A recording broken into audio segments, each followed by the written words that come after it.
What if good and evil are not forces fighting inside you, but things you feed every single day? You can call it destiny. You can call it trauma. You can call it society, God, the devil, your upbringing, bad luck, or consequence. But there comes a moment when all excuses run out. And in that moment, one brutal question remains. Who are you becoming when no one is forcing you to be good? Maybe the hardest truth is this. You create good and evil, and no one is going to save you. For Sartre, good and evil do not come to human beings like labels attached before birth. No one comes into the world with a ready-made essence, as if they were already destined to be fair, cruel, cowardly, or brave. In Existentialism is a Humanism, Sartre sums up this idea in one central phrase. Existence precedes essence. This means that first we exist, we appear in the world, we face situations, desires, fears, and pressures.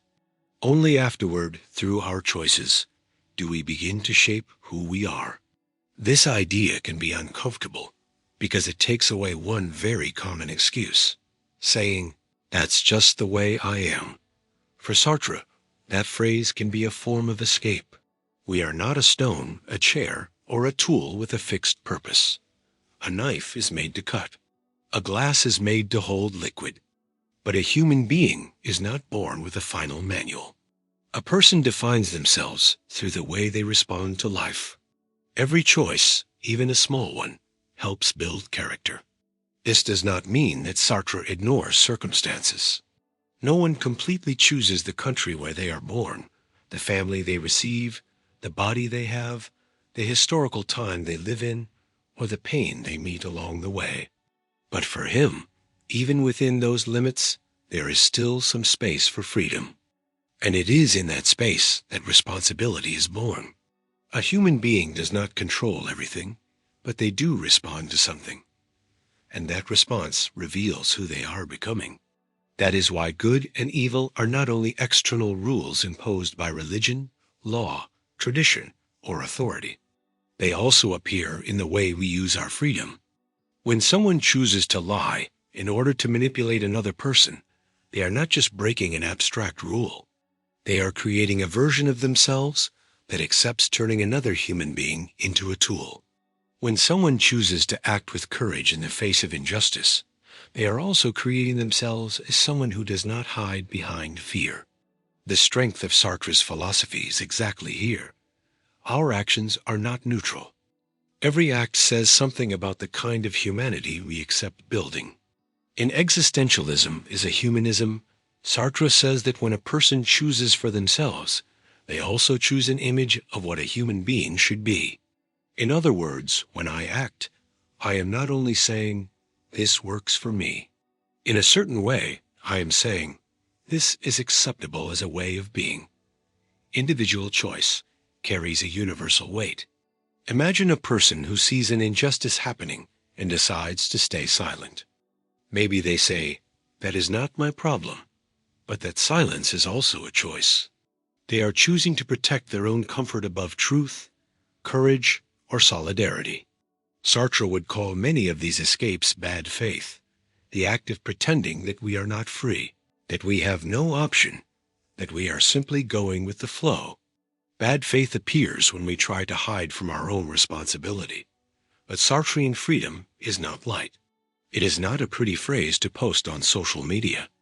It is heavy because it forces us to admit that we cannot place our entire life in the hands of others. We cannot only blame our upbringing, society, destiny, the past, or circumstances.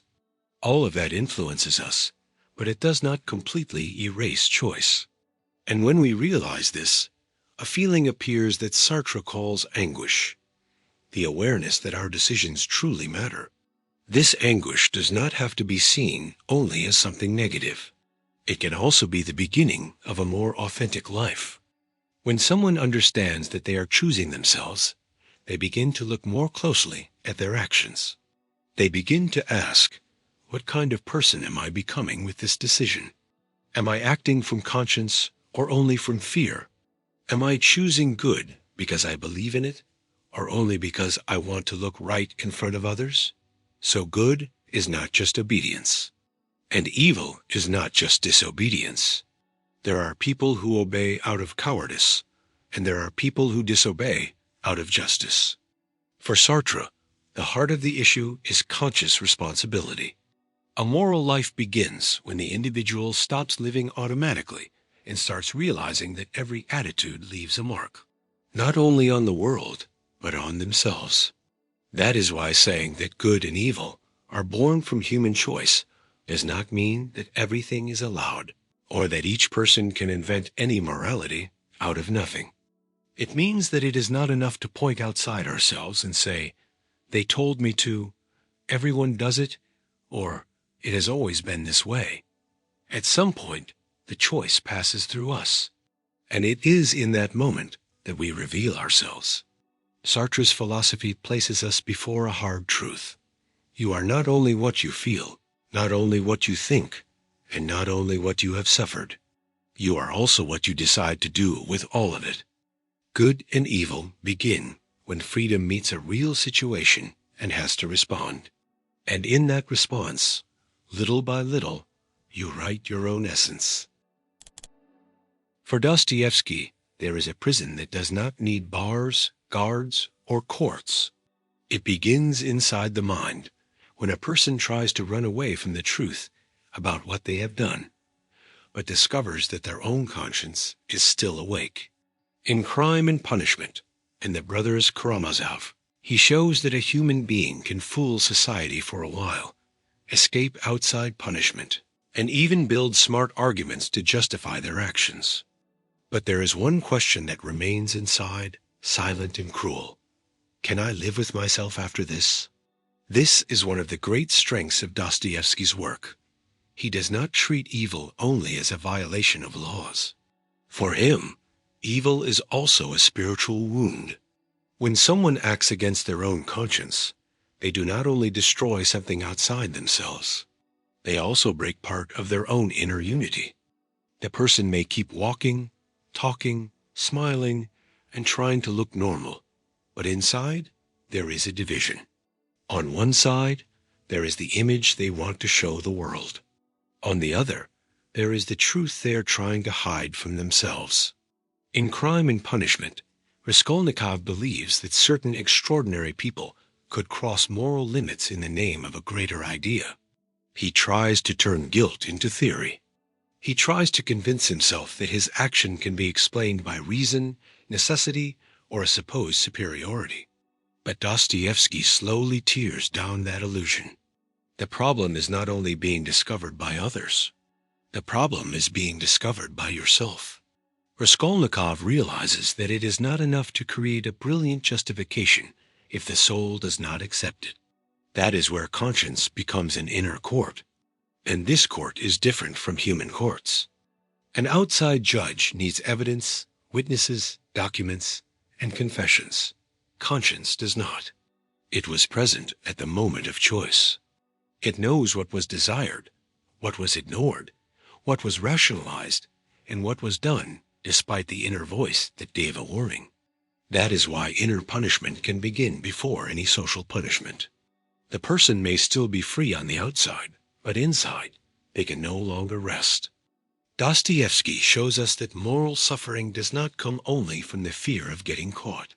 It comes from the impossibility of erasing your own responsibility. When someone tries to run from guilt, they often begin to pull away from others, because every look feels like an accusation. A simple conversation becomes a threat. Silence feels heavy. Other people's happiness becomes uncomfortable. The world remains the same, but the person can no longer live in it the same way, because they carry an unresolved truth inside themselves. In The Brothers Karamazov, this question appears in an even deeper way. Dostoevsky explores human responsibility not only for the actions we directly commit, but also for the ideas we feed, the omissions we choose, and the desires we allow to grow in secret. Guilt is not treated as something simple. It can be confusing, shared, denied, and shifted onto others. But it never disappears just because someone decides not to look at it. This view is powerful because it forces us to think beyond appearances. There are people who seem righteous because they have never been exposed. There are people who seem calm because they have learned how to hide the weight they carry. But Dostoevsky asks, what happens when night comes, when there is no audience, when no one is applauding or condemning you? What is left when you are alone with your own memory? In this sense, conscience is not only a source of suffering, it is also a possibility of moral salvation.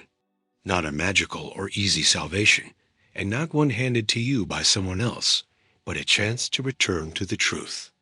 As long as someone feels the weight of what they have done, there is still a part of them that has not completely died to the good. The greater danger is not feeling guilt. It is completely losing the ability to feel it, because someone who is no longer troubled by the evil they cause can walk farther and farther away from themselves. Dostoevsky does not offer us a comfortable philosophy. He reminds us that human freedom always comes with an inner cost. You can lie to others, build excuses, blame the world, and say you had no choice. But conscience knows the parts of the story you leave out. It knows where you exaggerated your innocence, where you minimized your guilt, and where you used beautiful words to hide ugly intentions. That is why, in the deepest sense, no one can save you from your own conscience. Other people can advise you, forgive you, punish you, or welcome you, but no one can stand in your place in that silent court. Only you can face what you have done, recognize the weight of your choices, and decide whether you will keep running or begin rebuilding yourself from the truth. In Dostoevsky, the hardest punishment is not only the one that comes from the outside, it is the one that begins when the soul can no longer escape itself. When Nietzsche announces the famous phrase, "God is dead," in The Gay Science, he is not simply making a provocation against religion. He is describing a deep transformation in Western culture. For centuries, many people found meaning, moral direction, and spiritual security in a higher order. God, tradition, and religious morality worked as foundations. They said what was right, what was wrong, what the purpose of life was, and how human beings should act. But when that authority begins to lose its power, a frightening question appears.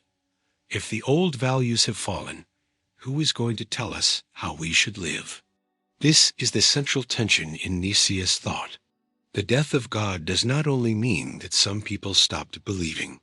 It means that the symbolic ground that supported traditional morality has been shaken. Before, many values seemed eternal, sacred, and untouchable. Now they begin to appear as human, historical, and cultural creations. What once seemed absolute starts to be questioned. What once seemed like a divine command begins to be seen as interpretation, custom, social need, or a tool of power. The problem is that tearing down old values is easier than creating new ones. Nietzsche sees this danger clearly. When a person loses faith in old meanings, they can fall into emptiness. This emptiness is nihilism, the feeling that nothing has value, nothing matters, and nothing is worth the effort. If there is no higher truth guaranteeing good and evil, some people may conclude that everything is allowed, that every choice has the same value, and that life has no direction. But Nietzsche is not celebrating this collapse as some simple liberation. He is warning us about the weight that comes after it. In The Gay Science, the character of the madman asks, "Are we not wandering through an infinite nothing?" This image reveals the modern drama. Without a fixed center, human beings no longer know where to look. Freedom grows, but security decreases. Autonomy increases, but responsibility becomes heavier. Before, it was possible to obey and feel protected. Now, it is no longer enough to follow inherited rules without thinking. We must ask where these values came from, whom they serve, and what kind of human being they produce. Nietzsche does not want the individual to simply destroy everything in the name of rebellion. His criticism goes deeper than that. He wants human beings to stop living as passive heirs of dead values. In Thus Spoke Zarathustra, we see the image of the spirit that must go through transformations. The camel, which carries heavy burdens. The lion, which says no to old impositions. And the child, which symbolizes the creation of a new beginning. This image shows that true freedom does not end in rejection. Saying no for what imprisons us is necessary, but it is not enough. After the no, we must create a yes. For Nietzsche, creating values does not mean inventing excuses to do whatever you want. It means taking on a much more demanding task, becoming responsible for your own way of judging life. The individual must observe whether their values come from strength or resentment, courage or fear, vitality or escape. Many times, we call good what merely protects us from risk. We call evil what threatens our weaknesses. Nietzsche forces us to distrust these words when they are used without reflection. That is why the weight of values cannot be handed over to someone else. It is not enough to say, society told me to, my family taught me, my religion forbade it, or everyone believes this. Nietzsche forces a more uncomfortable question. Are you truly living according to values you have examined, or are you simply repeating a morality that was handed to you ready-made? This question is not meant to reject all tradition, but to prevent tradition from replacing conscience. So the death of God is not only a loss, it is also a calling. Without an absolute authority deciding everything for us, the possibility of a more authentic, more creative, and more conscious life appears. But that possibility demands maturity. Those who cannot handle freedom quickly look for another idol, majority opinion, success, fame, money, online approval, a political group, or the ideology of the moment. Even without religion, human beings still look for something to obey blindly. Nietzsche saw this risk before many others did. The fall of old values does not guarantee free individuals. It can produce people who are lost, easy to manipulate, and desperate for new masters. That is why carrying the weight of values means learning to choose with depth. It means asking what kind of life increases your strength, your clarity, and your ability to create. It means giving up the comfortable position of simply accusing the world and taking on the difficult position of someone who helps build meaning. In the end, the phrase, God is dead, is not only about God. It is about human beings facing the emptiness left behind by the collapse of absolute certainties. Nietzsche places us before a dark and great responsibility.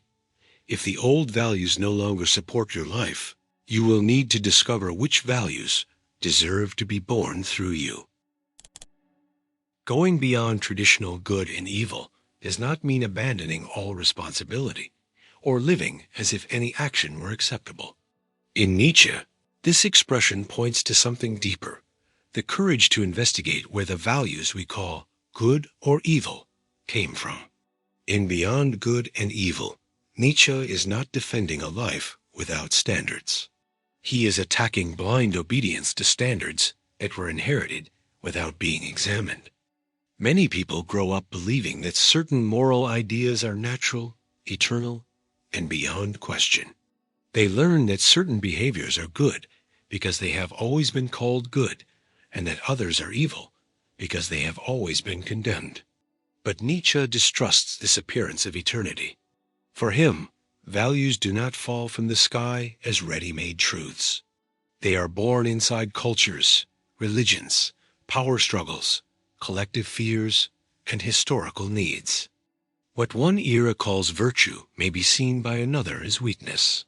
What one group calls sin may be seen by another as an affirmation of life. That is why Nietzsche is so unsettling. He does not only ask, is this right or wrong? First, he asks, who decided that this is right or wrong? What kind of human being does this value produce? Does this value strengthen life or weaken it? This change in the question changes everything. Morality stops being seen as a set of sacred rules and starts being analyzed as a human creation. And if it was created, it can be questioned. In Beyond Good and Evil, Nietzsche says that there are no moral phenomena, only a moral interpretation of phenomena. The sentence is powerful because it shifts the center of the issue. The world does not naturally come divided into good and evil in the way we imagine. We interpret actions, desires, and behaviors through the values we have received. This does not mean that all interpretations are the same, but it does mean we need to stop treating our beliefs as if they were the very structure of the universe. Nietzsche's criticism is aimed especially at traditional morality when it turns obedience, humility, guilt, and self-denial into automatic signs of goodness. He sees that morality can often work as a tool of domestication. Instead of shaping strong, creative, and responsible individuals, it can produce people who are afraid, resentful, and unable to affirm their own lives. Someone may seem good only because they are afraid to act, afraid to desire, afraid to stand out, afraid to be judged. In that case, goodness may not be virtue. It may simply be weakness dressed up as holiness. But Nietzsche is not praising cruelty or shallow selfishness either. That is a common mistake. Thinking beyond good and evil does not mean placing yourself below morality, like someone looking for excuses to act without limits. It means trying to place yourself above inherited morality, in the sense of examining it with more clarity. The person who does this does not act out of childish impulse. They take on a harder task, creating their own stance toward existence. This stance requires discomfort. It is easier to follow a ready-made rulebook. It is easier to repeat socially accepted phrases. It is easier to call something good just because the group approves, or call something evil just because tradition condemns it. Nietzsche wants to pull human beings out of that comfort. He shows that behind many moral certainties, there may be fear of freedom, a desire for control, a need to punish those who are different, or an inability to tolerate another person's greatness. When Nietzsche speaks about the difference between types of morality, he invites us to look at the emotional origin of values. Some values are born from strength, courage, creation, generosity, independence, the ability to make a promise and keep it. Others may be born from resentment, envy, revenge disguised as justice, hatred turned into moral speech. The problem is that resentment often uses noble words. It does not say, "I want to destroy the other person because I feel small." It says, "I want to punish them because I am just." Here is one of Nietzsche's darkest lessons. Not every morality is born from love of the good. Sometimes it is born from hatred of life. A person may defend strict rules not because they seek truth, but because they want to control others. They may condemn other people's desires not out of wisdom, but out of envy. They may call everything dangerous when it exposes their own lack of courage. Thinking beyond traditional good and evil means beginning to notice these layers. It means asking whether our judgments are truly conscious or just inherited reflexes. It means looking inward and recognizing that we, too, can use morality as a mask. After all, it is possible to look correct on the outside while being driven by vanity, fear, or resentment on the inside. Nietzsche pushes us toward a demanding kind of autonomy. He does not offer comfort. He offers clarity. He does not say, "Do whatever you want." He asks, "Are you strong enough to examine what you call truth?" That question separates empty rebellion from true freedom. Because destroying values is simple. What is difficult is creating values that are not merely a reaction, but a deep affirmation of life. So, going beyond traditional good and evil means no longer being just a repeater of the morality you received. It means facing the origin of your own judgments, questioning easy certainties, and taking responsibility for evaluating life with more courage. Nietzsche forces us to understand that morality should not be an invisible prison. It must pass through the fire of conscience before it deserves to govern our choices. There is a kind of danger that does not arrive shouting. It does not always appear with a frightening face, a cruel intention, or an open desire to destroy. Sometimes evil comes in through the back door, using one simple sentence: "I was just following orders." This is exactly the point Hannah Arendt examines in Eichmann in Jerusalem, the work in which she follows the trial of Adolf Eichmann and develops one of the most disturbing ideas in modern political philosophy: the banality of evil. This expression does not mean that evil is small, light, or unimportant. On the contrary, Arendt is not reducing the seriousness of the acts that were committed. What she notices is something even more unsettling. Great evils can be carried out by seemingly ordinary people, people who do not see themselves as villains, who do not show deep evil in the traditional sense, but who give up thinking for themselves. In this case, evil is not born from some demonic passion, but from an absence, the absence of reflection, the absence of judgment, the absence of inner responsibility. In Arendt's eyes, Eichmann did not seem like an evil genius.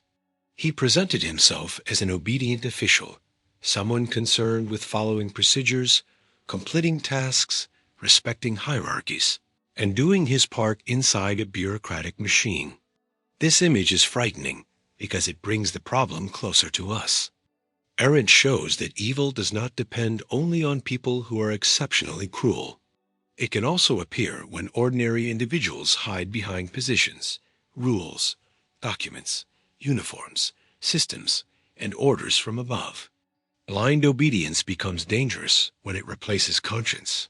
An order can come from an authority, a company, a government, a tradition, a group, or even social pressure. But the fact that an order exists does not make it morally right. Arendt forces us to face an uncomfortable question. At what point does obedience stop being discipline and become complicity? Many people prefer not to ask that question because thinking takes effort and can bring conflict. Thinking may require the courage to disagree. It can cost acceptance, security, status, or belonging. That is why it is more comfortable to say, "I did not decide this. It was just my job. Everyone was doing it. I had no choice."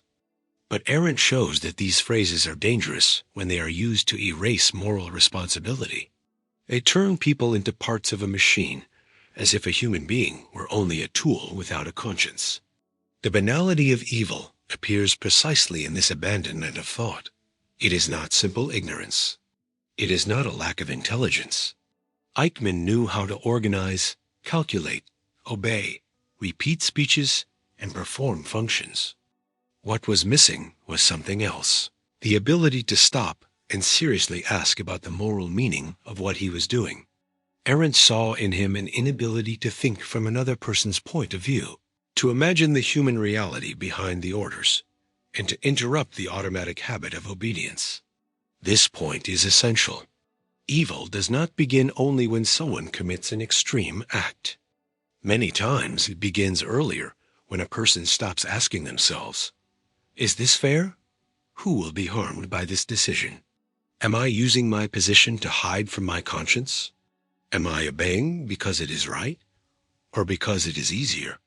These questions are simple, but they keep the soul from falling asleep in the face of responsibility. In Eichmann in Jerusalem, Arendt does not offer a comfortable lesson. She shows that entire societies can normalize the absurd when people stop morally judging their own actions. The system says what to do. Language softens reality. Procedures divide guilt into small pieces, and each individual begins to feel innocent because they performed only one small function.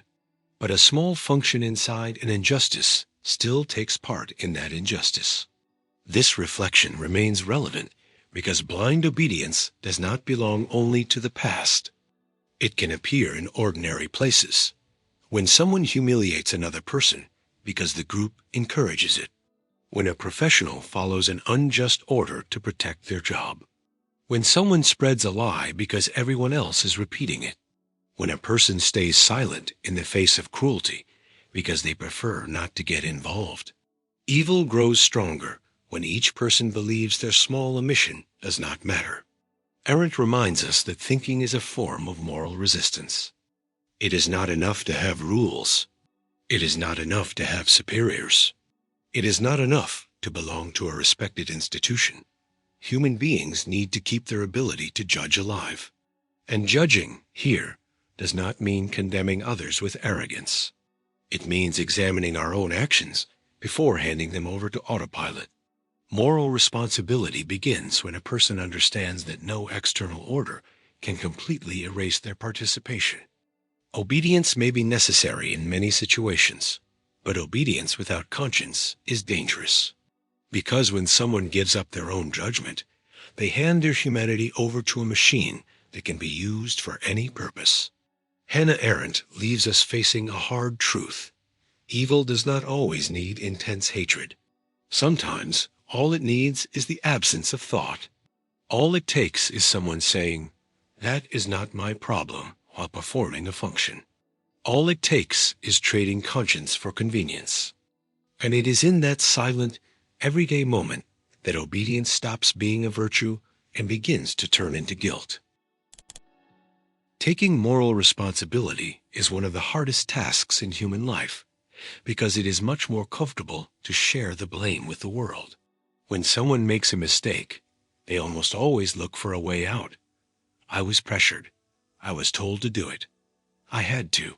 I had no alternative. Everyone would have done the same. In Groundwork of the Metaphysics of Morals, Kant goes straight into this delicate point. A person does not become moral just because they obey rules, avoid punishment, or seek rewards. True morality begins when the individual recognizes that they must rationally answer for the principles they choose to follow. For Kant, an action can look right on the outside and still have no true moral value on the inside. Imagine someone helping another person only to be praised, to look generous, or to get something in return. The external action may be good, but the intention is tied to self-interest. In the same way, someone may avoid an injustice only out of fear of being punished. In that case, the person did not choose good out of respect for duty, but out of fear of the consequences. Kant is not saying consequences do not matter. He is showing that morality cannot depend only on them. The center of Kant's ethics is the idea of duty. But duty, here, does not mean blind obedience. It does not mean following any order, any tradition, or any authority. Moral duty is born from reason. To be moral is to act according to a principle that you could recognize as valid, not only for yourself, but for everyone. That is why Kant formulates the famous categorical imperative, saying, "Act only according to a maxim that you can will to become a universal law." In other words, before you act, ask whether the principle behind your action could be accepted as a rule for everyone. This question completely changes the weight of our choices. If someone lies to escape a problem, they may try to justify it by saying it was a special situation. But Kant would ask us to look at the principle behind the act. Is it acceptable to lie whenever it is convenient? If everyone adopted that rule, trust between people itself would be destroyed. Lying would stop being an exception and would become a threat to life in society. So the question is not only, does this help me right now? But what kind of world am I helping to build when I act this way? That is why responsibility cannot be handed over to someone else. A person can receive orders, live under pressure, feel afraid, desire approval, or want to avoid suffering. But none of that completely removes the moral question. What principle am I accepting through my action? Kant forces us to stop treating conscience as something transferable. You cannot place your own responsibility in the hands of a boss, a group, an ideology, a family, or a majority. When you act, you are the one taking part in the world through that gesture. Kantian ethics also requires that human beings never be treated only as a means. Another important formulation of the categorical imperative says that we must act in such a way that we treat humanity, both in ourselves and in others, always as an end and never simply as a tool. This means that using people, manipulating feelings, exploiting weaknesses, or deceiving someone for personal benefit is a deep violation of human dignity. Even if no one finds out, even if it seems useful, even if it brings a reward. At this point, Kant is strict, but also freeing. He does not reduce morality to the eyes of others. You are not moral because you are being watched. You are not just only when there is a camera, a law, or a threat. True moral strength appears when no one is watching, and even then, you choose to act correctly because you rationally recognize that it is your duty. This gives human beings immense dignity. They do not have to be driven only by fear, impulse, or self-interest.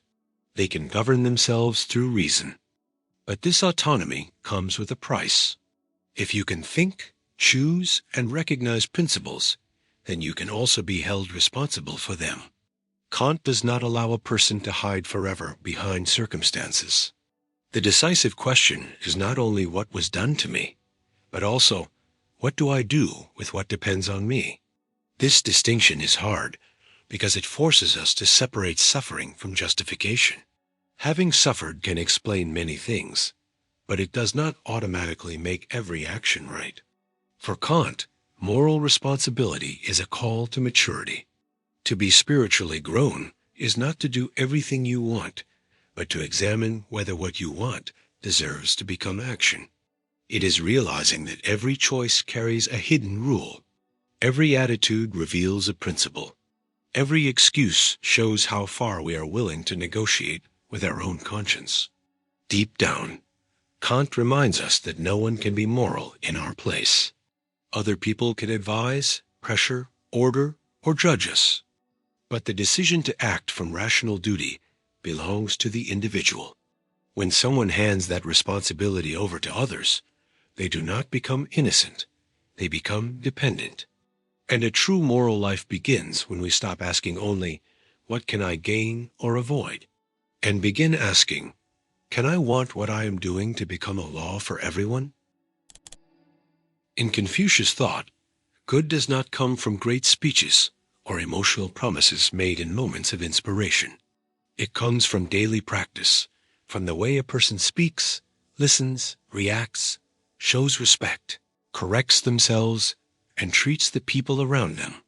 In the Analects, Confucius presents virtue as something constantly built. It is not enough to want to be good.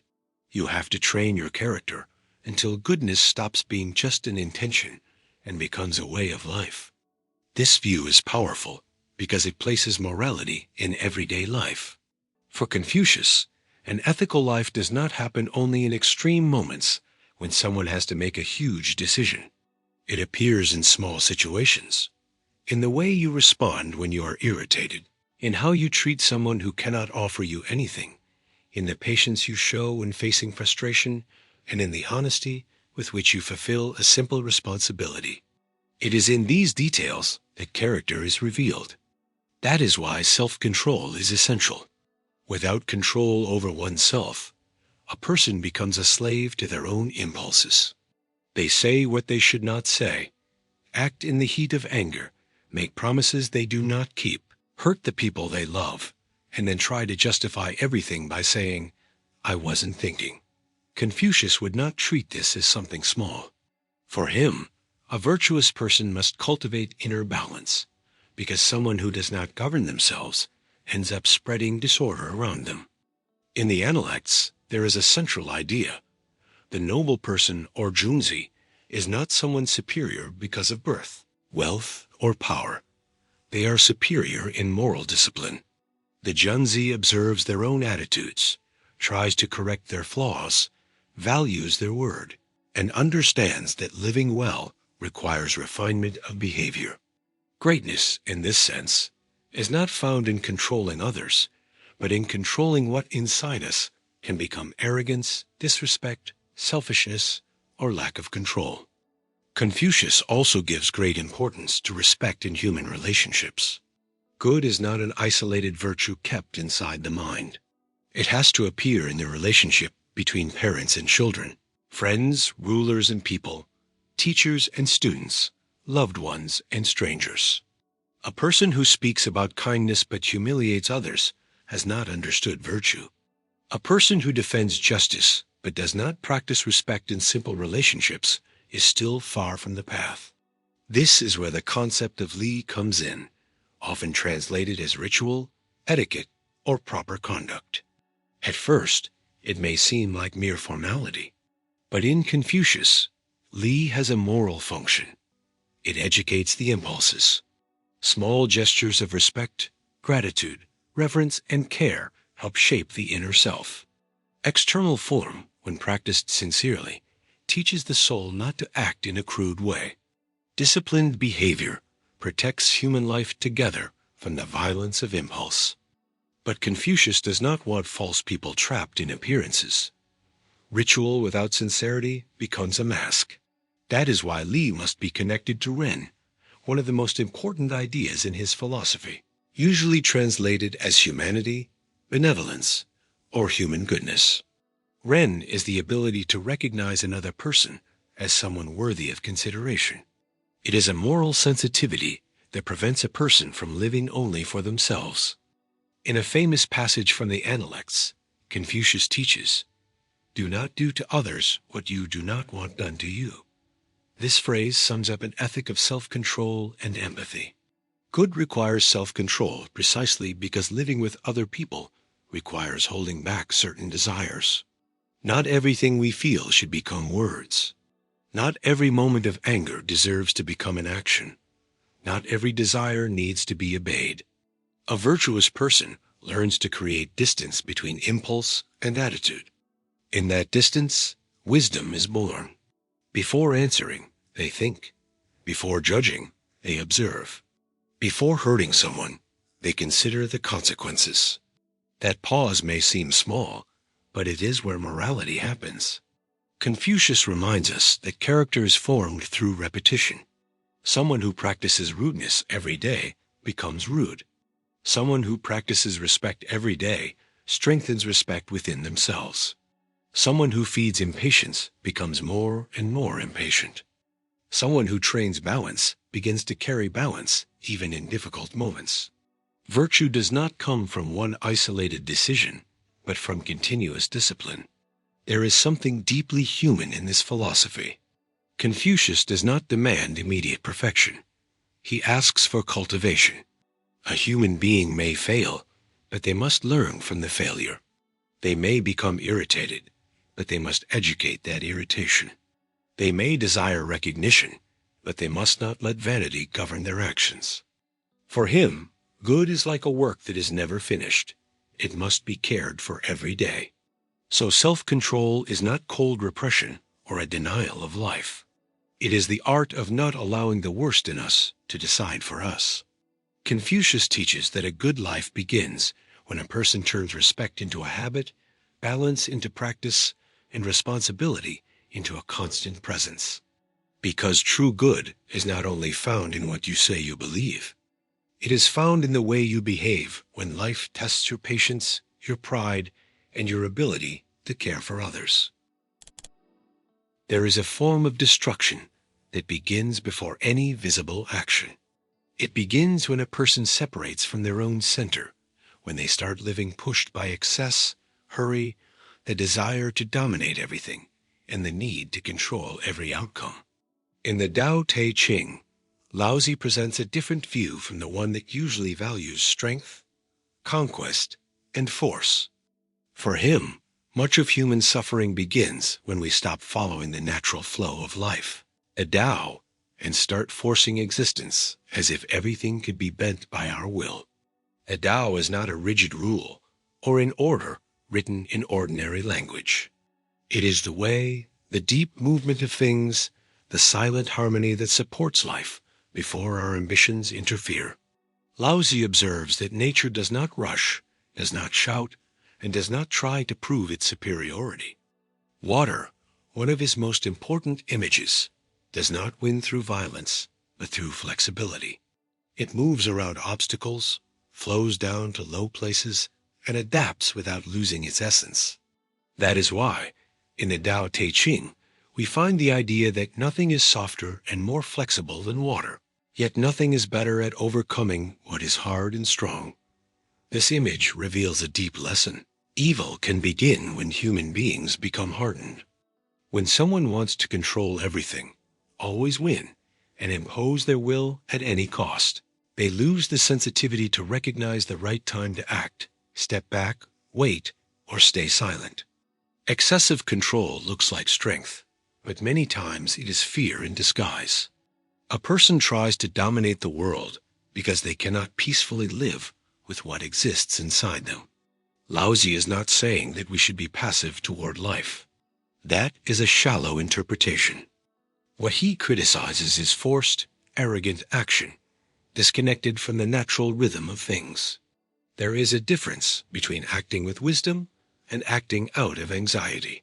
There is a difference between building something with patience and trying to force reality to immediately obey our desires. When the will loses balance, it stops being direction and becomes inner tyranny. In this sense, evil does not appear only as open cruelty. It can also appear as imbalance. A person controlled by desires without limits begins to treat everything as something to possess. People, time, success, recognition, pleasure, even their own image. Nothing seems to be enough. When they achieve something, they are already thinking about the next goal. When they receive attention, they want more. When they are contradicted, they feel as if the whole world is against them.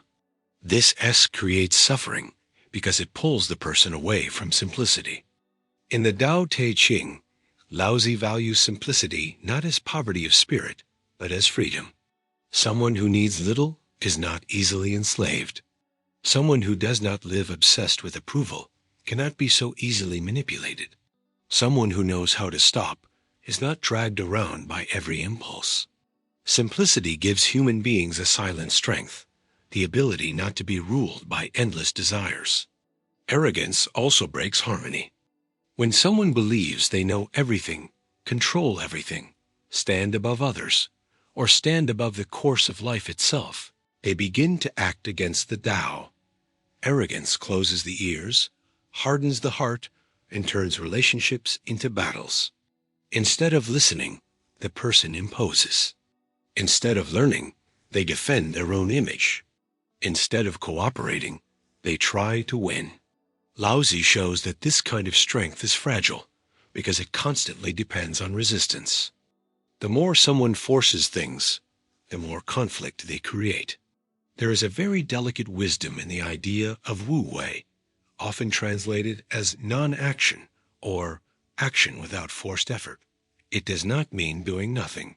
It means acting in alignment, without unnecessary violence, without too much ego, without trying to control what does not belong to us. It is doing what needs to be done without turning every gesture into a war. It is allowing life to breathe before trying to dominate it. This lesson is especially difficult in a world that rewards speed, comparison, and performance. We are taught to want more, look like more, produce more, and control more. But Laozi would ask, what are you losing while trying to gain everything? What part of you is being sacrificed to maintain an image of strength? How much pain was born not from what happened, but from your desperate resistance to what you could not control? To lose harmony with yourself is to live in constant war with reality. It is to want everything to be different before even understanding what is right in front of you. It is to confuse intensity with meaning, control with security, and pride with greatness.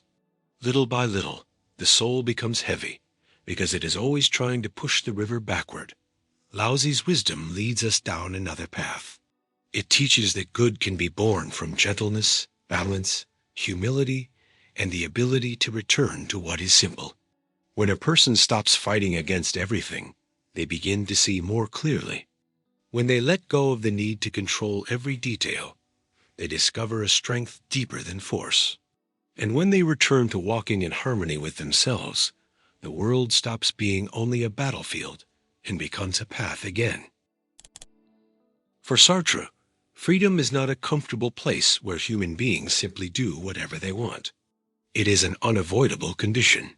In Being and Nothingness, Sartre goes deeper into the idea that human consciousness is not something fixed, finished, and determined. Human beings are always projecting possibilities, choosing paths, rejecting certain options, and accepting others.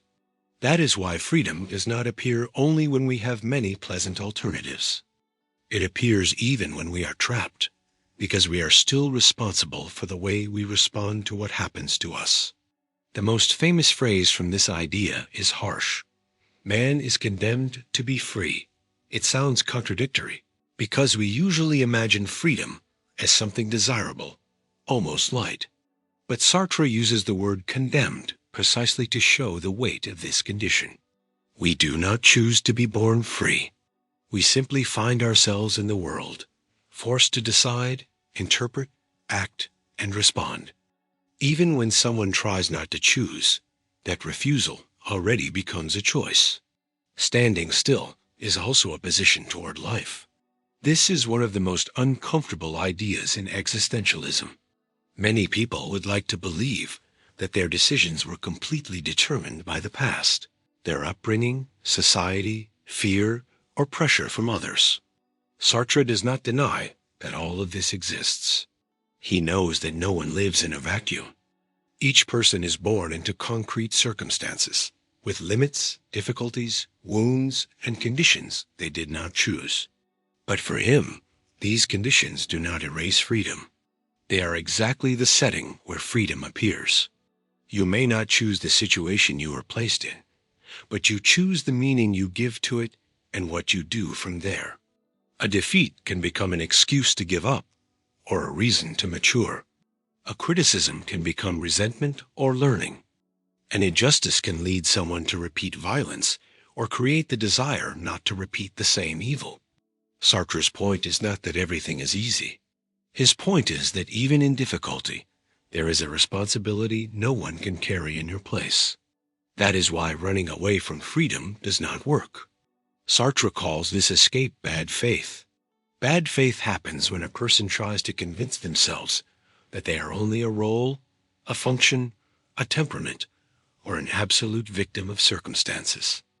They say, "That's just how I am. I can't change. I had no choice. Life made me this way." These phrases may contain part of the truth, but they become dangerous when they are used to completely erase responsibility. The person begins to live as if they were an object and not a consciousness capable of choosing. In Being and Nothingness, Sartre shows that human beings never fully coincide with themselves. This means you are not permanently trapped in who you were yesterday. You may have made mistakes, failed, lost yourself, acted out of fear, or deceived yourself, but you are not a closed thing. With every new choice, you either confirm or transform a direction. This openness is freeing, but it is also frightening because it removes the excuse of saying that everything has already been decided. So freedom is not only power, it is responsibility. Every decision leaves a mark, not only on the outside world, but also on the person who decides. When someone chooses to lie again and again, they are not only solving immediate problems, they are becoming someone for whom truth matters less. When someone chooses to face a difficult situation with honesty, they are also forming a certain firmness within themselves. For Sartre, human beings do not find their essence ready-made. They build it by living. The weight of this freedom appears strongly in anguish. Anguish is not just the fear that something may go wrong.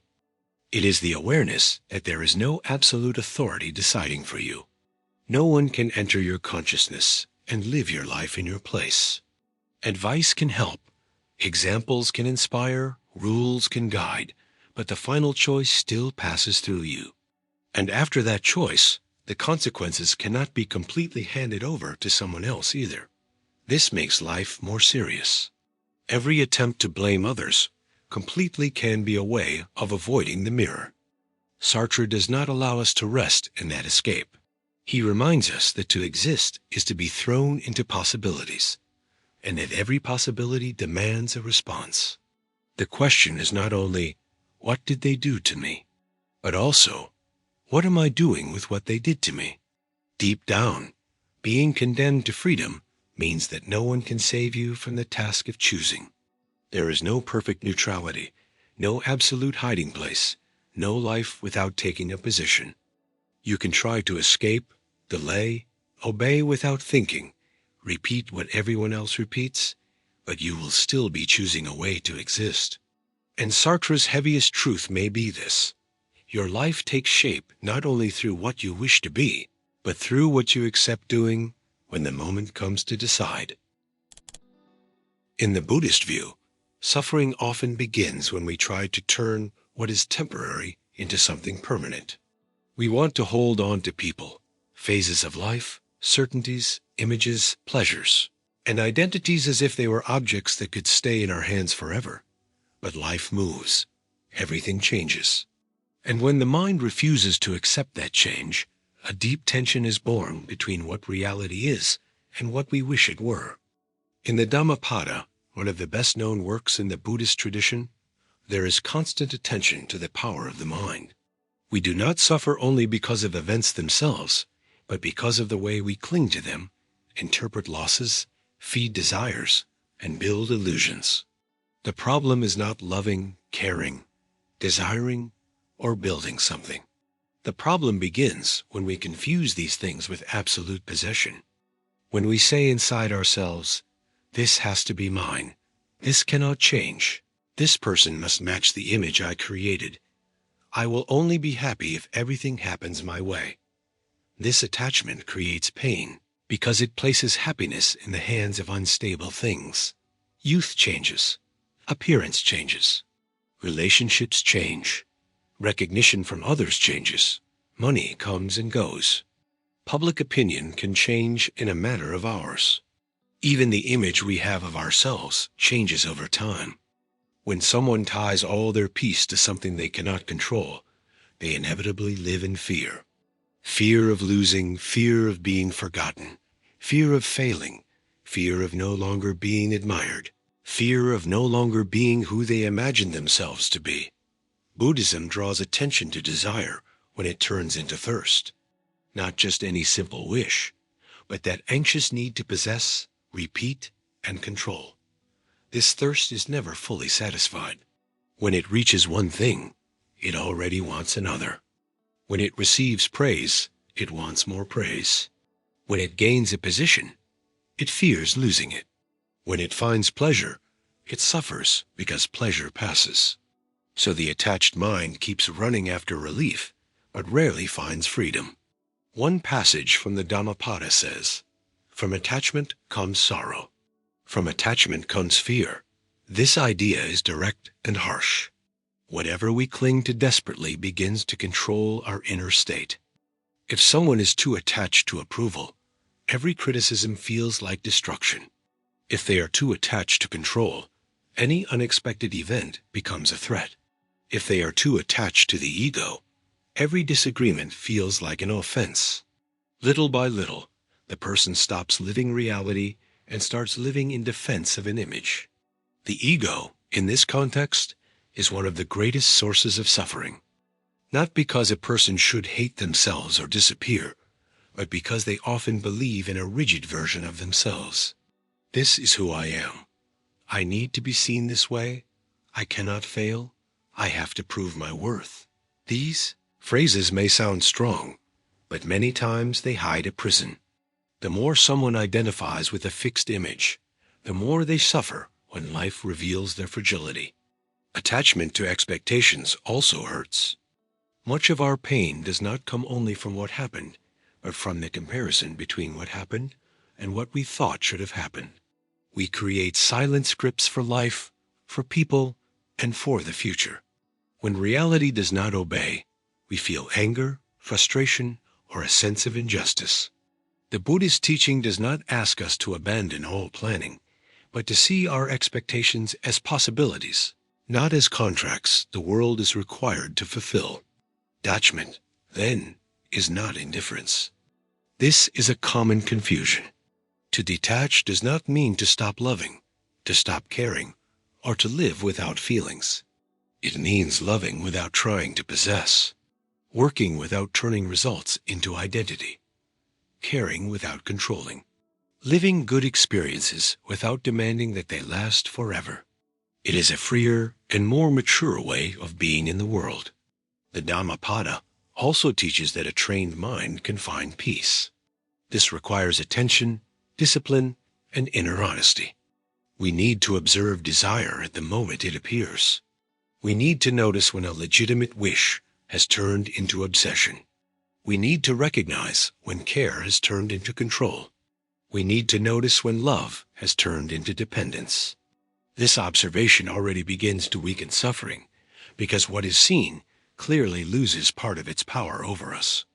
In the Buddhist tradition, liberation does not come from defeating the world, but from understanding the mind more deeply. Human beings create a lot of pain when they try to force life to confirm their illusions. But when they accept impermanence, they begin to breathe more lightly. Not because everything becomes easy, but because they are no longer fighting against the temporary nature of things. The great lesson here is quiet, but transformative. You suffer less when you stop demanding that the world support the prisons your mind has built. Attachment tightens. Clarity releases. And when you learn to let go without stopping yourself from loving, you begin to discover a freedom that no object, person, or achievement could ever give you. No true teaching walks the path for you. This is one of the most demanding lessons in the Buddhist tradition. The teacher can guide you. The doctrine can bring light. The texts can open your eyes. But inner transformation cannot be handed over to someone else. In the Dhammapada, this idea appears with great force. Awakening is not a gift delivered from the outside. It is a silent achievement made through attention, practice, and real change in the way you live. Many people look for salvation as if they were looking for someone to solve their life all at once. They want the perfect phrase, the flawless teacher, the belief that removes pain, the answer that makes effort unnecessary. But Buddhist thought moves in another direction. It teaches that no one can purify another person's mind. No one can give up your attachments for you. No one can observe your thoughts in your place. Liberation requires direct participation, because suffering is also born in the way each person perceives, desires, and reacts to the world. In the Dhammapada, there is a very clear statement. By oneself evil is done. By oneself one is purified. This phrase is not a cold condemnation, but a call to responsibility. It shows that human beings take part in their own prison when they feed ignorance, attachment, anger, pride, and illusion. But they also take part in their own liberation when they cultivate clarity, compassion, discipline, and awareness. The same place where confusion is born can become the place where awakening begins. This does not mean that others are useless. On the contrary, a teacher can be deeply important. A community can offer support. A teaching can keep someone from staying lost. But there is a difference between receiving direction and actually walking the path. Someone can point to the road, but they cannot move your feet for you. They can explain the danger of attachment, but they cannot pull from your mind what you insist on holding. They can speak about peace, but they cannot breathe with awareness inside your chest. Awakening is personal because it happens in the intimacy of experience. It is not enough to repeat beautiful words about detachment, compassion, or wisdom. The real test comes when life goes against your desires, when someone wounds your pride, when loss arrives, when anxiety tries to take command of your thoughts. It is in these moments that you discover whether the teaching has become practice or remained only speech. The mind can know the truth and still remain trapped in old habits. The Buddhist tradition places great value on awareness, because without awareness, human beings live on autopilot. They react before understanding. They desire before investigating. They judge before truly seeing. They suffer, and many times feed their own suffering without realizing it. Awakening begins when a person stops being blindly dragged around by every thought and starts observing, what is happening inside me? Does this desire free me or trap me? Is this anger justice or just a wound trying to take control? Is this image I defend true, or is it only my ego afraid? These questions do not awaken someone instantly, but they open a gap. And in Buddhism, that gap is precious, because between impulse and action, consciousness can be born. Between pain and reaction, wisdom can arise. Between desire and attachment, freedom can appear. Awakening is not running away from the world, but learning to see it with less illusion. That is why salvation is not magical. It requires practice. It requires observing the mind when it lies to itself. It requires recognizing your own patterns, especially the ones that feel comfortable. It requires giving up the need to always blame the world, other people, or destiny. Not because external pain does not exist, but because staying unconscious in the face of it increases suffering. Awakening begins when someone understands that they do not control everything that happens, but they can transform the way they relate to what happens. There is a deep humility in this view. No one awakens simply by admiring wisdom. No one transforms only by hearing profound phrases. You have to practice in everyday life, in speech, in choices, in desires, in silences, in the way you deal with frustration. Every small reaction is a training ground. Every moment of awareness weakens the prison of ignorance a little more. The Dhammapada does not promise a life without pain, but it points to a possible freedom, the freedom of not being completely ruled by pain. And this freedom cannot be handed to you by another person, because it depends on a change in the way you perceive and inhabit your own existence. So when the Buddhist tradition says that no one can awaken for you, it is not abandoning you. It is giving your strength back to you. It is saying that the path exists, that others have already walked it, and that there are teachings capable of guiding you, but that the crossing must happen inside your own consciousness. The teacher points to the moon. It is up to you to stop looking only at the finger and finally begin to see. Socrates did not see evil only as a conscious choice to destroy. For him, human beings often go wrong because they live disconnected from themselves. They act through inherited opinions, unexamined desires, hidden vanity, and certainties that have never been tested. In Apology of Socrates, written by Plato, we find one of the most powerful phrases in ancient philosophy. An unexamined life is not worth living. This statement is not an invitation to pessimism. It is a call to clarity.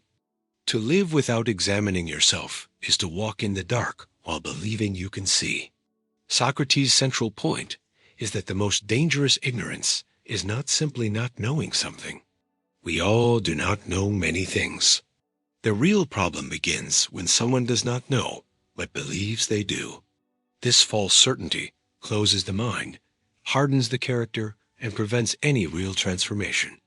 A person begins to repeat ideas as if they were their own truths, when in reality they simply absorb them from family, the city, tradition, a group, or their own pride. In the Apology, Socrates is accused of corrupting the youth and not respecting the gods of the city.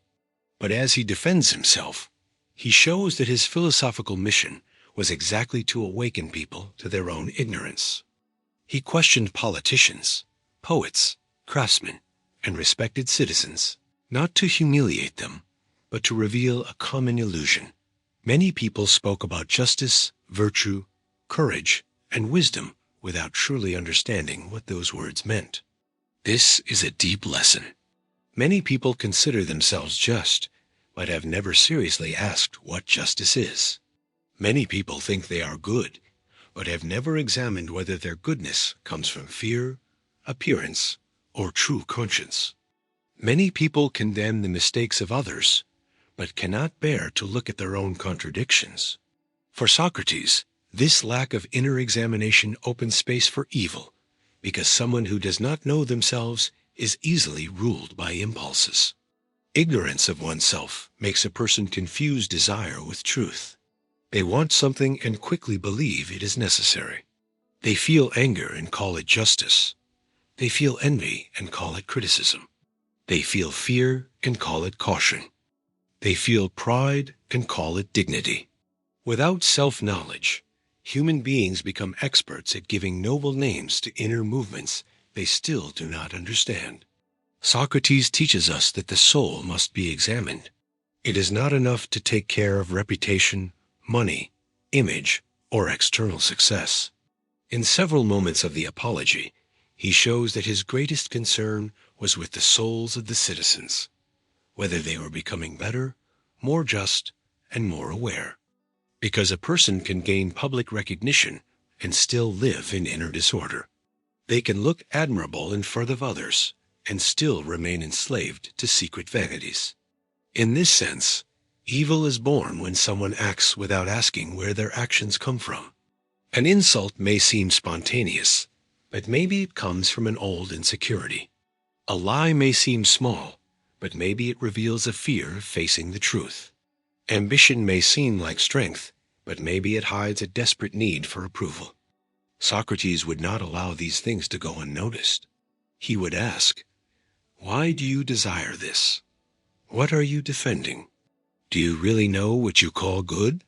This method of questioning is uncomfortable because it tears down masks. It does not hand over ready-made answers. It forces the person to take part in their own discovery. And that is exactly where transformation begins. When someone recognizes that they do not know, they open space to learn. When they admit their contradictions, they can begin to correct them. When they realize they were only repeating opinions, they can finally think for themselves. Socrates did not defend self-knowledge as intellectual vanity. Knowing yourself does not mean getting trapped in endless thoughts about your own personality. It means taking responsibility for the soul. It means noticing which desires control your choices, which fears limit your courage, which beliefs you repeat without understanding, and which excuses you use to avoid changing. That is why ignorance of yourself is so dangerous. It allows someone to do evil while believing they are right. It allows a person to harm others while feeling virtuous.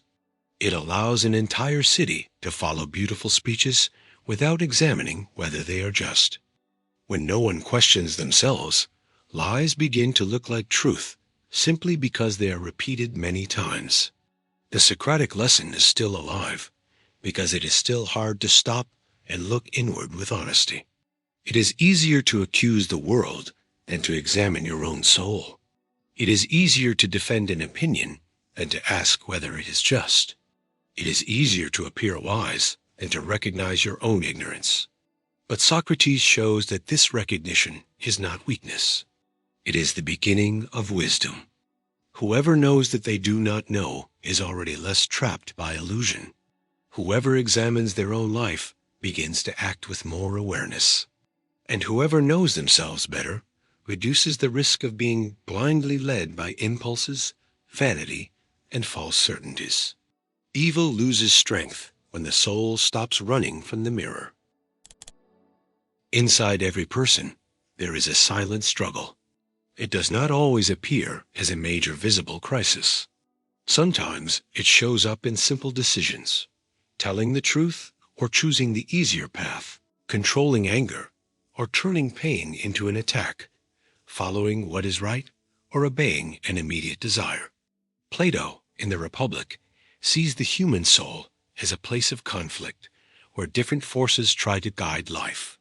Good is born when these forces find order. Evil begins when that order breaks down. Plato divides the soul into three parts. The first is reason, responsible for seeing more clearly, evaluating consequences, and seeking truth. The second is spirit, connected to courage, honor, indignation, and the inner strength that moves us to defend something. The third is desire, connected to appetites, pleasures, possessions, ambitions, and bodily wants. None of these parts is useless. The problem is not desire, feeling, or indignation. The problem begins when what should obey starts to rule. This is a fundamental idea in Plato.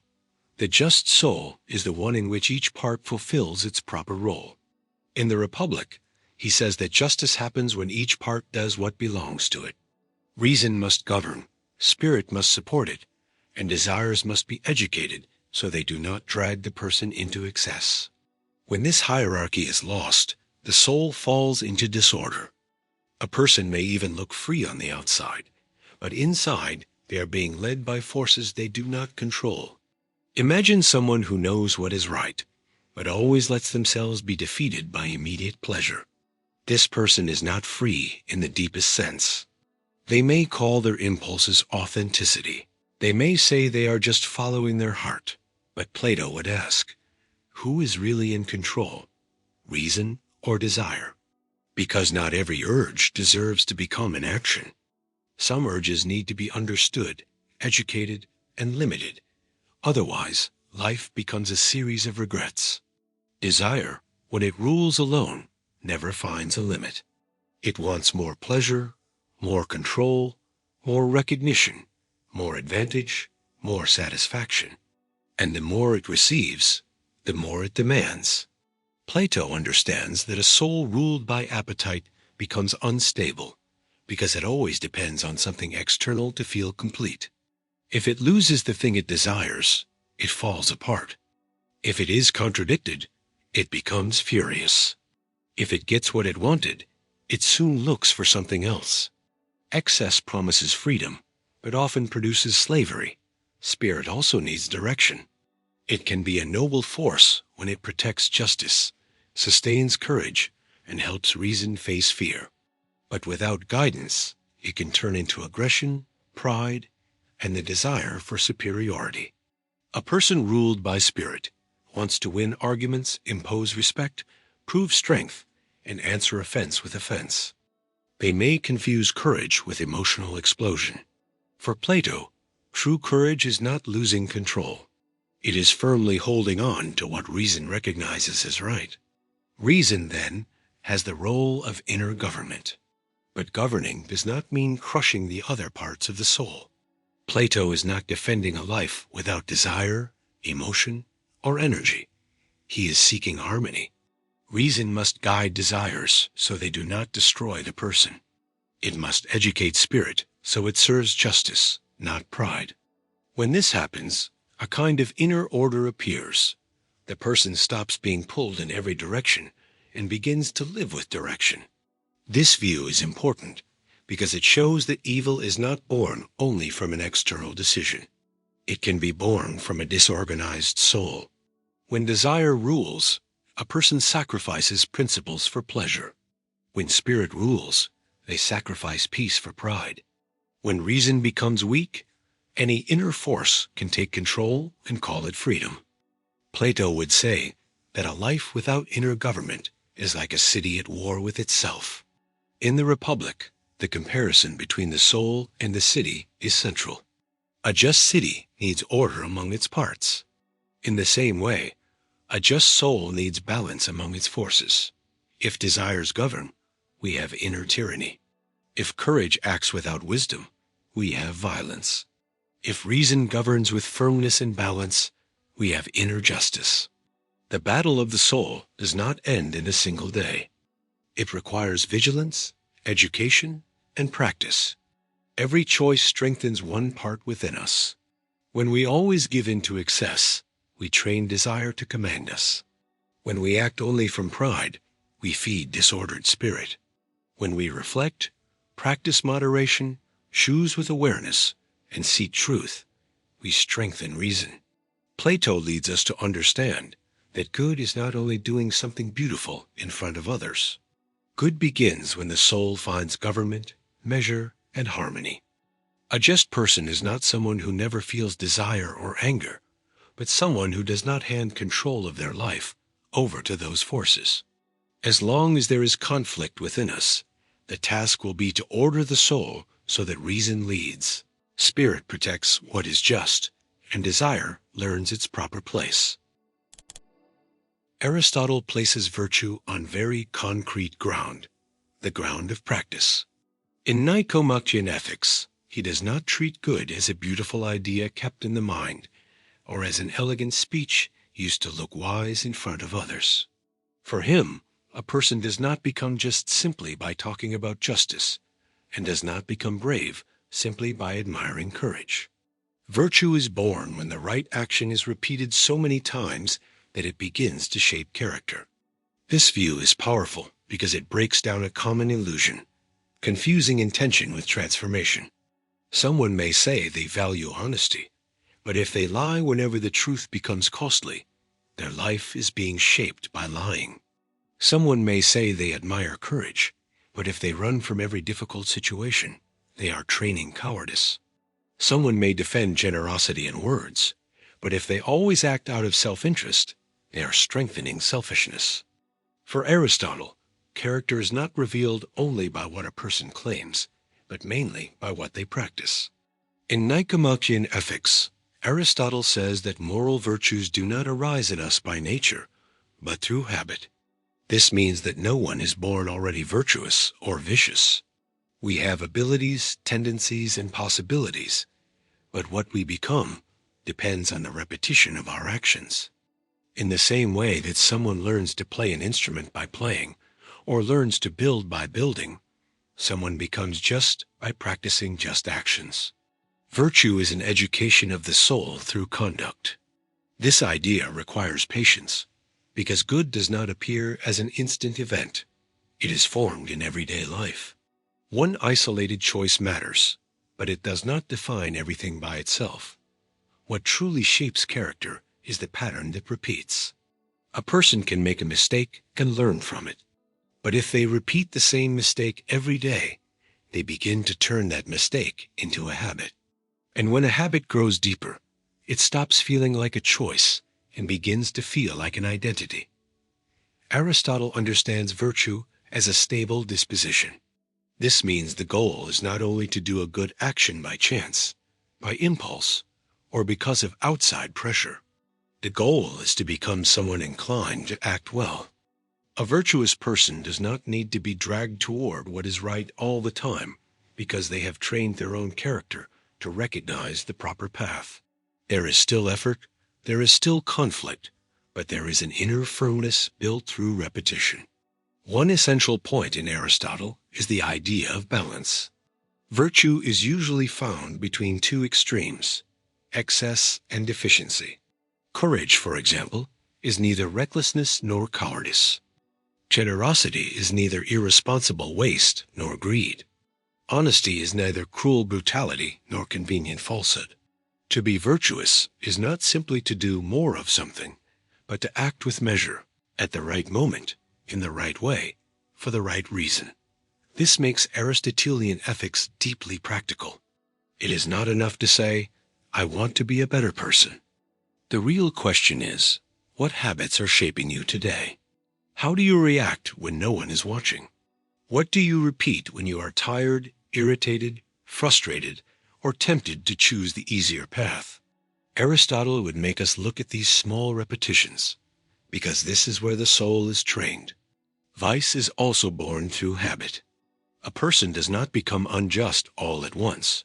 First, maybe they accept a small dishonesty. Then they justify another one. After that, they begin to get used to it. What once bothered them starts to feel normal. A conscience adapts to repeated behavior. And little by little, what used to be an exception becomes a way of being. That is why evil often does not enter as one great dramatic fall, but as a sequence of small permissions. In the same way, virtue can begin with simple gestures. Telling the truth when it would be easier to lie. Keeping a promise even when no one is watching. Controlling an aggressive reaction.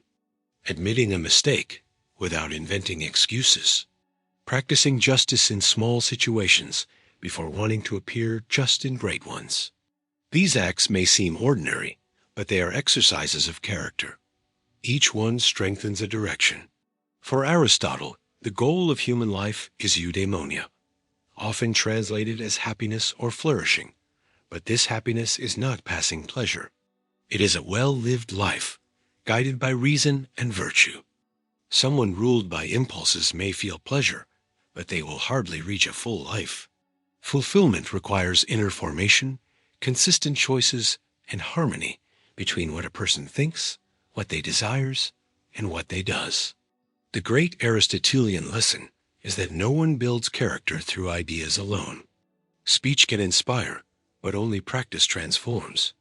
Virtue must come down from the mouth to the hands, from thoughts to habits, from intentions to repeated actions. In the end, the most important question is not only what kind of person do you say you are, but what kind of person are your actions training you to become? In No Exit, Sartre turns a closed room into a cruel mirror of human existence. 3 people are trapped in the same space, with no physical torture, no fire, and no visible monsters. Even so, the tension grows, because each of them begins to depend on the way the others see them. It is in this context that the play's most famous line appears. Hell is other people, but this line does not simply mean that people are unbearable. Its meaning is deeper. Another person's gaze can trap us inside an identity we cannot escape. Sartre understands that we do not live only within ourselves. We also exist before others.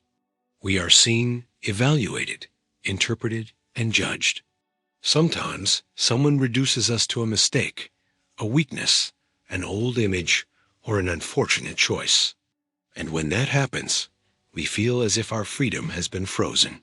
We want to say, I am more than this.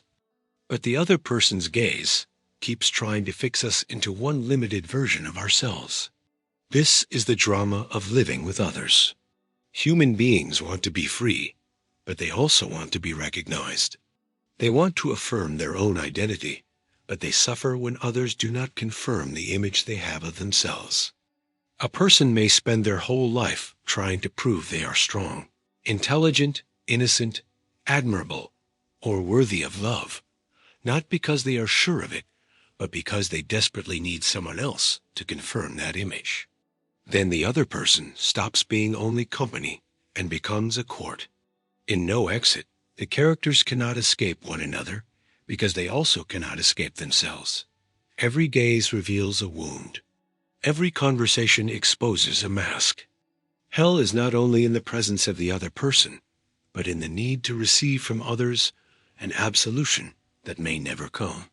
Sartre shows that many people live this way, trapped by other people's opinions, trying to control how they are seen, afraid of being defined by judgments they cannot control. But there is an important trap here. Saying that the gaze of others can imprison us does not mean we can blame other people for everything. Sartre would be very strict on this point. If someone turns other people's opinions into an excuse to never act, they are also running away from their own freedom. It is true that others judge, pressure, label, and hurt us. But there is still an unavoidable question. What do you do with that gaze?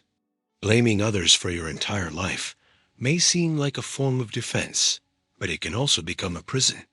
A person begins to say, I am not free because they see me this way. I cannot change because no one believes in me. I do not try because everyone judges me. These phrases may come from real experiences, but they become dangerous when they hand total control of existence over to others. Sartre reminds us that even in the face of another person's gaze, we remain responsible for the way we position ourselves. Human relationships are difficult precisely because they reveal conflicts we would rather avoid. The other person challenges us. The other person notices contradictions we hide. The other person does not obey the image we want to project. Sometimes this hurts. Other times it forces us to mature. Not every judgment is fair, but not every criticism should be ignored. Sometimes the gaze of others imprisons us. Other times it shows us something we did not want to see. That is why our relationship with others can become hellish when it turns into dependence, competition, or escape. When we need approval all the time, we lose our center. When we try to control everyone's perception of us, we become prisoners of our image. When we blame others for every failure, we abandon our responsibility. Sartre points to this conflict without softening it. We cannot live without others, but we also cannot allow them to live for us. In this situation, freedom does not mean ignoring every judgment. It means not allowing the gaze of others to be the final word on who we are. You may be seen unfairly, reduced to a mistake, misunderstood, or marked by difficult relationships. Even so, your existence does not end with the judgment you receive. You continue choosing, responding, rebuilding, confirming, or breaking away from the image others have made of you. Hell begins when we hand our identity completely into the hands of others. But the way out begins when we understand that recognition does not replace responsibility. Others can look at us, but they cannot choose for us. They can judge us, but they cannot exhaust who we are. Between the gaze of others and our response, there is a space of freedom, and it is in that space that we decide whether we will be only characters in other people's judgment or authors of our own existence. Every choice carries a shadow that reaches beyond the person who makes it. A word spoken at the wrong moment can wound someone for years. A seemingly small decision can ease the suffering of many people. A selfish gesture can create a chain of harm that the individual does not always notice. This is where John Stuart Mill, in Utilitarianism, proposes a central idea. The morality of an action should be judged by its real consequences. Mill belongs to the utilitarian tradition, which says that good is connected to promoting happiness and reducing suffering. This does not mean chasing shallow pleasure at any cost, as if moral life were only about collecting pleasant sensations. For Mill, happiness involves well-being, dignity, human development, and the reduction of avoidable pain. An action is morally better when it contributes to a fuller life, not only for the person who acts, but for everyone affected by that choice. This view changes the focus of morality. Instead of asking only, "Was my intention good?" Mill leads us to ask, "What did my action cause?" Many people hide behind their intentions. They say they did not mean to hurt anyone, that they were only trying to help, that they did not think about the consequences. But utilitarian ethics shows that failing to pay attention to the impact can also be a moral failure. It is not enough to feel right on the inside if, on the outside, our actions increase suffering, injustice, or destruction. This makes awareness of consequences an essential part of ethical life. Before acting, we need to widen our view. Who will be affected by this decision? What pain can I avoid? What real benefit can I create? Am I thinking only about my immediate relief, or also about the effect my choice will have on other people? Mill invites us to step outside the narrow center of the ego and consider collective well-being. In utilitarianism, Mill defends the greatest happiness principle, according to which actions should tend to promote the greatest possible happiness for the greatest number of people. This idea is powerful, but it also requires care. It should not be understood as permission to crush individuals in the name of the majority. Mill deeply valued individual freedom and human dignity. That is why the pursuit of the common good must consider real people, not just cold numbers. The most important point is that our choices do not exist in isolation. Lying, manipulating, humiliating, exploiting, or acting with indifference may seem useful in the short term, but often spreads distrust, fear, and suffering. In the same way, acting with honesty, responsibility, and compassion may require immediate sacrifice, but it creates safer relationships and a more human way of living together. For Mill, good must appear in the effects of the action. This perspective also forces us to mature emotionally. Not everything that gives us momentary pleasure is good. Getting revenge may feel satisfying for a few seconds, but it can increase violence and deepen wounds. Telling the truth with cruelty may look like honesty, but it may only produce humiliation. Protecting someone from all pain may look like care, but it may prevent growth. Evaluating consequences requires sensitivity, not only calculation. Mill also distinguishes between lower and higher pleasures. He does not place all pleasures on the same level. Pleasures connected to thought, friendship, freedom, creation, knowledge, and dignity have a higher quality than purely immediate satisfactions. This means that a good society should not only offer distraction or comfort, but create conditions for people to develop their most human abilities. That is why evil can be born from being unaware of impact. A person may convince themselves that they are just living their life, but their choices always touch someone. The way we treat others, the way we use power, the way we speak, the way we consume, the way we stay silent in the face of another person's pain, all of this produces effects. The utilitarian question is direct. After your action, is there less suffering or more suffering in the world? This question is not simple, because we cannot always predict everything. Mill does not demand omniscience. He demands rational responsibility and moral sensitivity. We should think before acting, observe afterward, and correct our path when we realize that our choices are hurting more than helping. Ethics, in this sense, is not pride in being right. It is a commitment to reducing harm and expanding the possibilities of life. For Mill, good does not live only in noble intentions or abstract rules.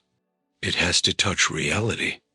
It has to ease burdens, protect freedoms, reduce unnecessary pain, and increase the conditions for more people to flourish. A moral choice begins when we understand that our actions continue to exist after they leave our hands. They enter the lives of others, and it is there, in the consequences they produce, that good and evil reveal their true measure. Making it this far means understanding a difficult truth. Good and evil are not only found in theories, but in the choices we make every day. Every decision reveals who we are becoming and what kind of impact we leave on the world. Thank you for watching until the end. If this video made you think, leave a like, subscribe to the channel, and share it with someone who also needs to reflect on this. Now tell me in the comments, which philosopher affected you the most in this video? And stay here on the channel to watch more deep philosophical reflections like this.